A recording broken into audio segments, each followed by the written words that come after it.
Whoop, no time for a 911.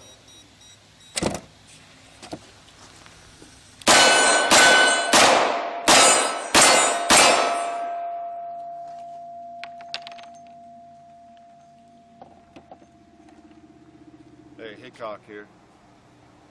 I'm going to do a video on a very, very serious subject. I mean a really serious one this time, not shooting at owls and shooting at crows and that sort of thing, or ravens.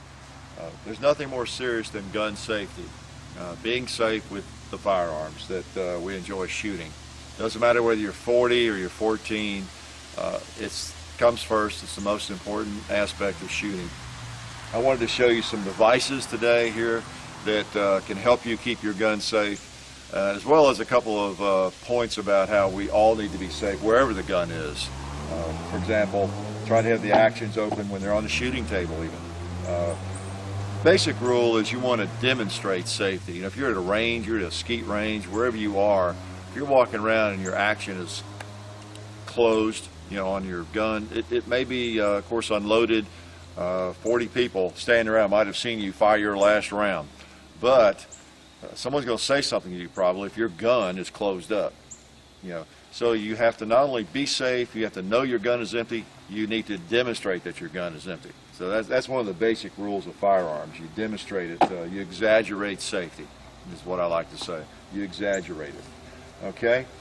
Now, the key issue with unauthorized access is how do you prevent somebody from getting to your firearm? It's not going to be with you all the time. Well, what I wanted to show you were a couple of things here that can be really helpful in that regard.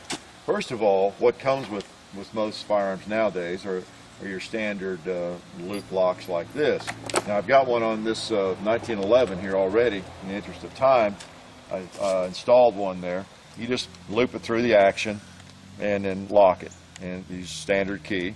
So that comes, I thought I had it locked, but that comes with I think just about every firearm now, and I have a pile of them because I tend not to use those particular devices. I have safes and things where I keep them safe. But pull that off, turn the key, unhook it, and of course you have access to the firearm, you know, load it and go, whatever. But that slide will not close as long as that's looped through there. You can loop it through a double action revolver like this, another common type of firearm, lock it, and of course that cylinder is not going to close. You know, turn of a key, you have that off, and you know, you can get access to the firearm. You can have a speed loader, load it very quickly. Okay? Another popular device is, I'll go ahead and let the slide down, it's a trigger lock. Slide that through. Let's see, get them in here. The other end on it. Boy, when you close that thing up tight, that trigger is just totally inaccessible. So that gun will not fire. It could be loaded. It could have a round in the chamber, in fact. I could sling that out there and, you know, let the dogs play with it, let the kids play. I mean, it's really secure. And then turn of a key, of course, you have that off. All right. So, of course, that works on revolvers, works on a Glock, you know, just as well. You slide it through one side, pop the other one on, and it kind of squeezes into it and latches tight. See, I cannot get to that trigger. That gun is totally useless now. I can close the slide, doesn't matter. That gun could have, again, a round in the chamber. Could sling it around. I can leave it anywhere. Now, you wouldn't want to do that. Wouldn't recommend it.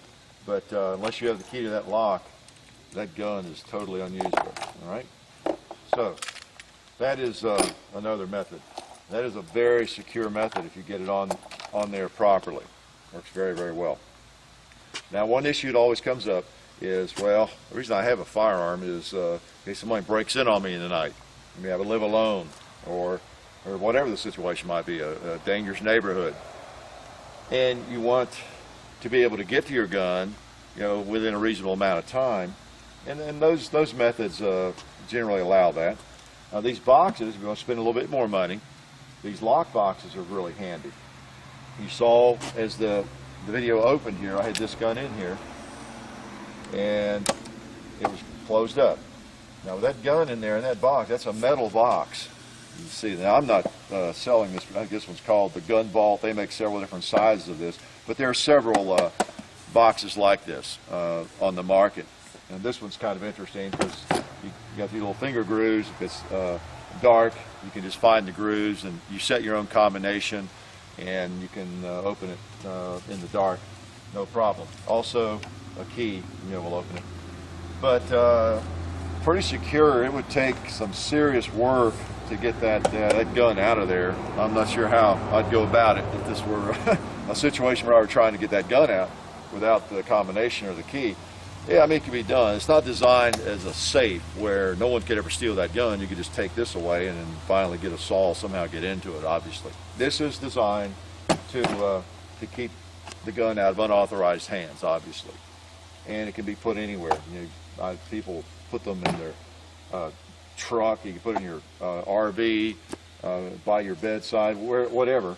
And you just reach down and work the combination. And then your gun's accessible. Boom. Okay? So now those run $100, probably up to $200, depending on the size. But it is definitely money well spent. If you have a lot of concerns about your gun and you feel like a klutz when it comes to putting these kinds of things on and you don't trust it, well, nobody's going to get into that box right there. No doubt about that. And you can put about any size gun in there. I think even this 5-inch full-size 1911, fits in there just fine. So and they make one even larger. I think one with 2 shelves and all that sort of thing. This I keep this up high on the top of a hutch, and I just reach up. I can't even see this part of it. I just reach up there and I can work the combination and open it up. If something goes bump in the night, I can get I keep a .45 caliber Glock in it. In fact, my pumpkin carver. You've seen that video. He rests in there, and he's always just a few seconds away. So very handy, and nobody can get to that gun unless they know the combination. Very, very important thing to keep it away from, again, unauthorized. When I say unauthorized, it covers a wide gamut, doesn't it? Kids, teenagers, visitors to your house.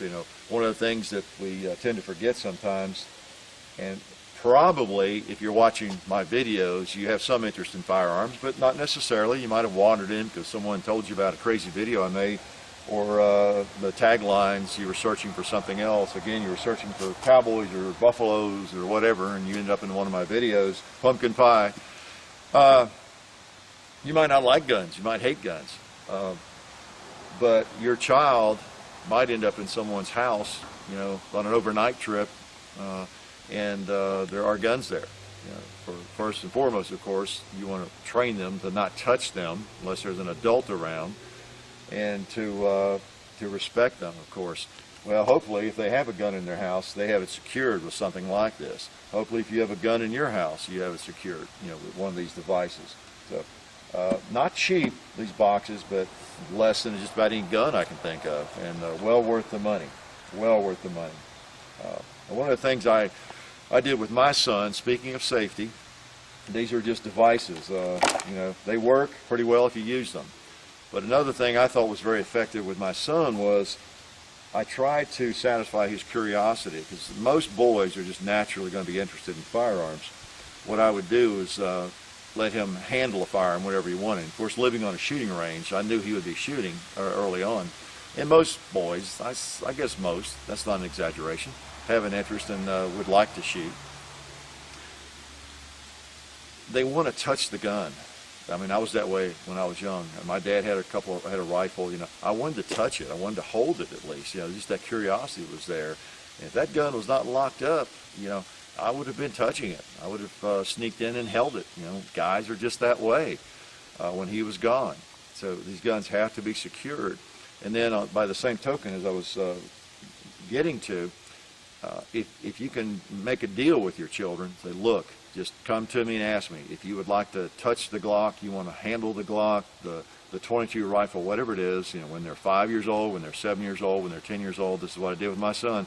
Say, just let me know anytime.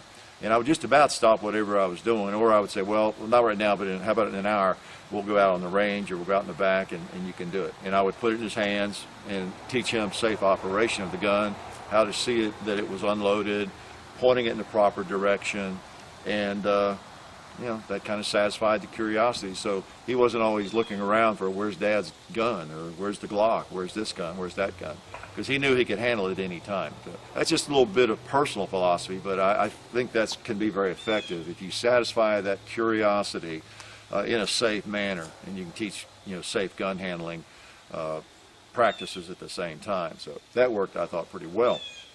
The proof was in the pudding. But also, you just can't take chances. You've got to have them locked up. You just really do. So these are some devices I think that can be really useful. What have I not shown you here among these devices? Anything that we have here will work on any of these guns. It'll work on the 1911 style gun, the Glock, the double action revolver. They'll work on rifles.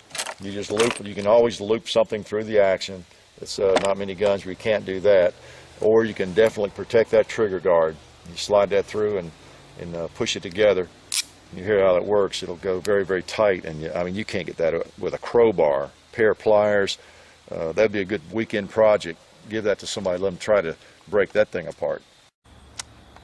Anyway, these are some of the ways that that can be very helpful to you, I think, in keeping your guns safe. You know, primarily I'm focusing on keeping them safe away from children, you know, in this video. And there's just nothing more important than that. And I know you know that, and I know that. We all know that. These are some concrete methods and devices that can help you do that. If you're not aware of some of these, I just feel like I kind of owe this to my viewers and my subscribers to just show these things, just in case some of you are not aware of them. Because I run into people who are not even aware these boxes like this exist, you know, and they're everywhere in gun shops and at gun shows and even sporting goods stores. You see these kinds of things around, but it's amazing how many people are not even aware they exist. And of course, these other things you probably do see. So, well worth the money. Another thing I didn't mention before we go here, if you have a youngster that's into shooting, be sure you start them out with eye protection and good ear protection right from the get-go, because nothing macho about not wearing earmuffs or ear protection, especially eye protection. So make sure they're wearing that kind of thing. All this is what makes our sport continue. If we're not being safe, if we're not taking the precautions, then not good, because we are dealing with things that that have a well, they can be deadly. We all know that, right? And the millions of people who use them constructively and as a sport really resent the fact that so many people form their impressions from the front page of generally the left-wing newspapers, you know, of the morning. So we need to make sure we're doing our part to keep shooters on the right track and keep people safe and make the hobby, continue making the hobby a positive one. Because if we're not safe and we're not doing the right thing, we can't enjoy doing this, can we?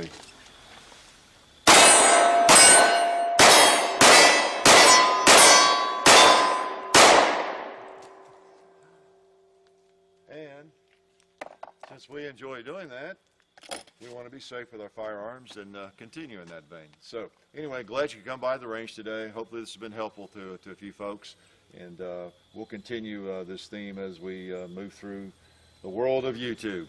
So thanks for coming by.